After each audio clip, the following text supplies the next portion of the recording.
Me gusta hacer síntesis, no importa de cuál tema, pero pienso que una cosa que nos ayuda para entender mejor la Biblia es tener un patrón sintético de la Escritura. Por eso, si vamos a estudiar el Antiguo Testamento, quiero que dividan el Antiguo Testamento en 4 partes básicas, como 4 temas generales. Todo el Antiguo Testamento pueden sintetizarlo en sus mentes como 4 temas distintos o 4 temas diferentes, y con esta síntesis uno puede manejar mejor después el resto de los libros o las secciones o las subdivisiones de esto. Entonces vamos a comenzar entendiendo que el Antiguo Testamento se divide en 4 partes. La primera parte, que es lo que nosotros llamamos Pentateuco, o ley, o los libros de Moisés, o la Torá, como llaman los judíos. Es lo mismo, son 4 formas de llamar los primeros 5 libros de la ley, o Pentateuco, o Torá. Son los libros de Génesis, Éxodo, Levíticos, Números y Deuteronomio. Esos libros hablan especialmente de la ley. Esos primeros 5 libros establecen la ley, especialmente del libro de Éxodo en adelante, no tanto Génesis, hablan de la ley. Entonces, si siguen esta idea, van a notar que el Pentateuco es la base de todo el Antiguo y Nuevo Testamento. Contiene 613 leyes para que los judíos se distinguiesen de los gentiles. De esas 613 leyes hay 248 mandatos positivos y hay 365 prohibiciones.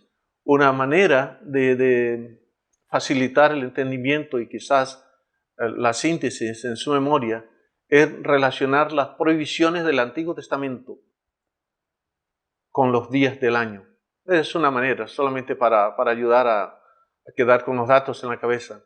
Ya sabemos que hay tantas prohibiciones como hay tantos días del año.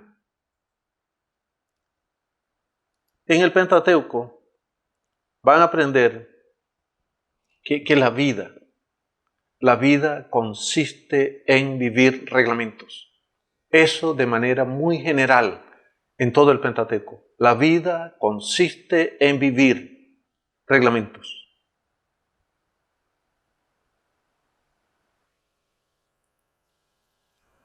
Esos reglamentos en el Pentateuco se dividieron en 3 categorías o clases. Esos reglamentos están divididos en 3 partes en todo el Pentateuco. Comencemos por la constitución política de Israel, que son los 10 mandamientos. Cuando estudien el libro de Éxodo y vean por allá en el capítulo 20, los 10 mandamientos, esa es la constitución política de Israel en la época de Moisés. Eso es diferente a la constitución política del resto de países, pero ese es el sistema de gobierno que rigió a los judíos. Después tienen las leyes religiosas, que era para regular el comportamiento de los sacerdotes y los cultos y los lugares sagrados de ellos. Entonces ellos tenían leyes religiosas.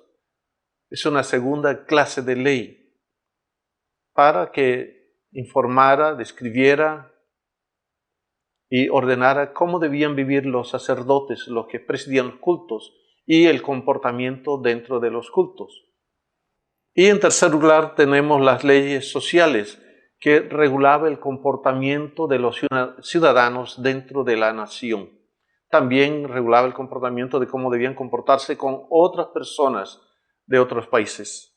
Pero básicamente la ley se dividía en esas 3 partes. Los 10 mandamientos, que son la constitución política, las leyes religiosas y civiles.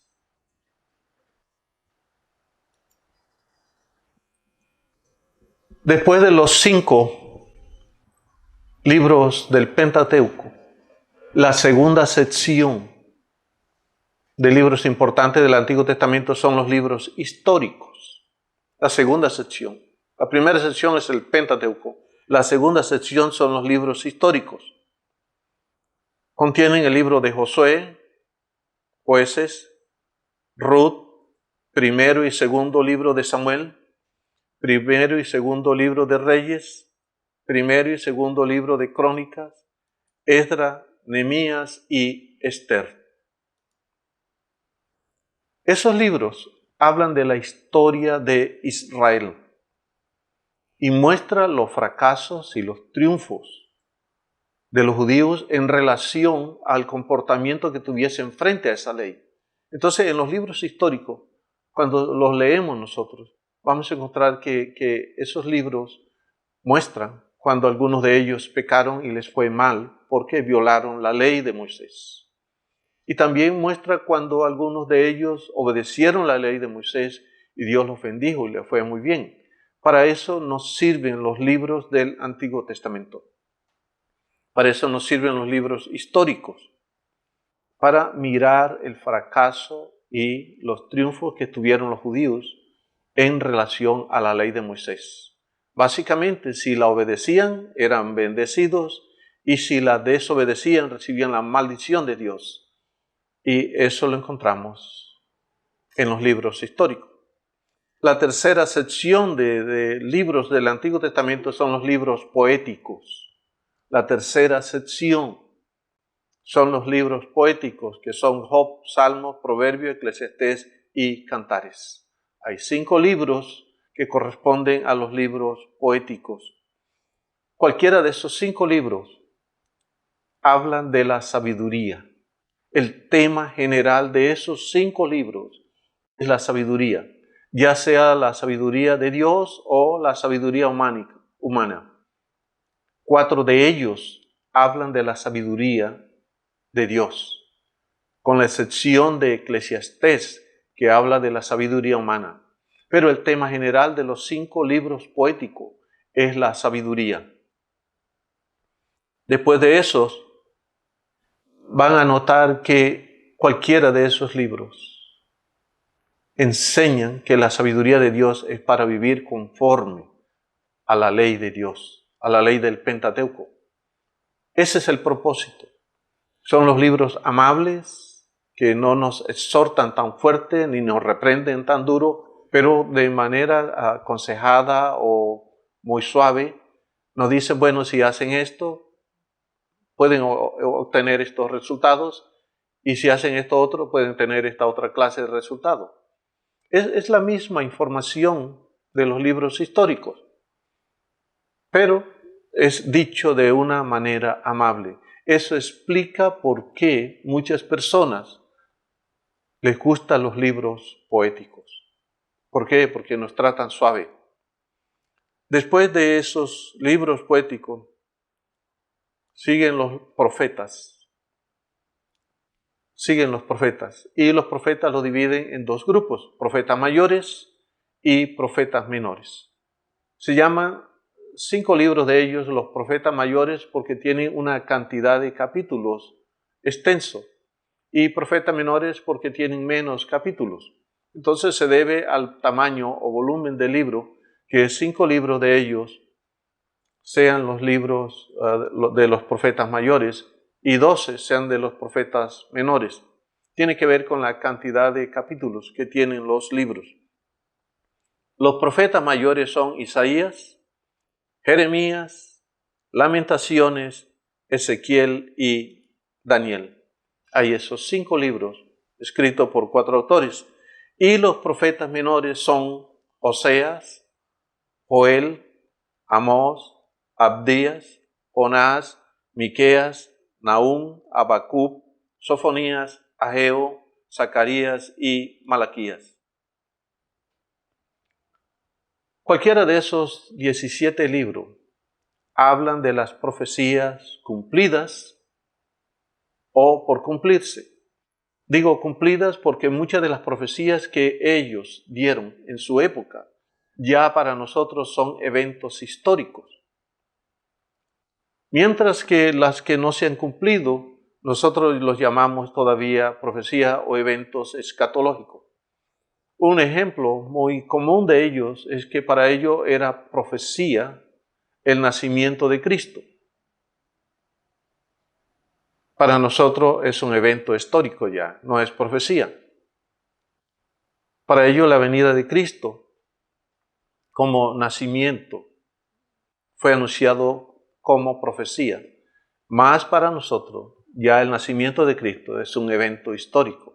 Ahora de la segunda venida de Cristo, sí es una profecía, tanto para ellos como para nosotros. Las profecías anuncian juicios o salvación. Y los juicios y salvación están relacionados con el cumplimiento de la ley. Tanto lo uno como lo otro. Juicios para los que abandonaran la ley de Dios y bendición para los que se acogieran a la ley de Dios. Por eso los profetas son duros en sus mensajes, sus exhortaciones y reprensiones para el pueblo y la nación de Israel es que Dios los iba a castigar por haber abandonado la ley. Pero también en medio de esos juicios y sanciones que anunciaban, ellos decían que también habría bendición y había un futuro excelente, bueno, para los que se acogieran a la ley. Entonces uno encuentra las dos clases de mensajes en las profecías.